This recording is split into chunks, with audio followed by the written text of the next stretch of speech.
ખૂબ જ દુઃખદ ઘટના કહી શકાય કે કાશ્મીરની અંદર જે આતંકવાદી હુમલો થયો ને એ આતંકવાદી હુમલાની અંદર 27 લોકો મૃત્યુ પામ્યા. હવે નવાઈની વાત એ છે કે આ તે કેવા આતંકવાદીઓ હતા કે જેમણે ફક્ત પુરુષોને જ માર્યા, મહિલાઓને જતી કરી.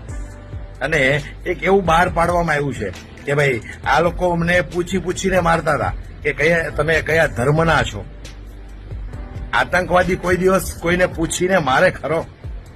વિચાર કરવા જેવી વસ્તુ છે.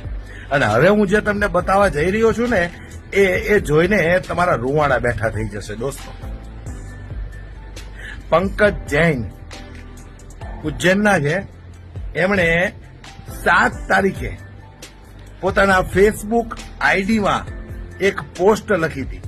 7 તારીખે બનાવવા કઈ તારીખે બીનો 22 તારીખે 7 તારીખે આ પોસ્ટ લખી હતી. એ પોસ્ટ તમે વાંચો.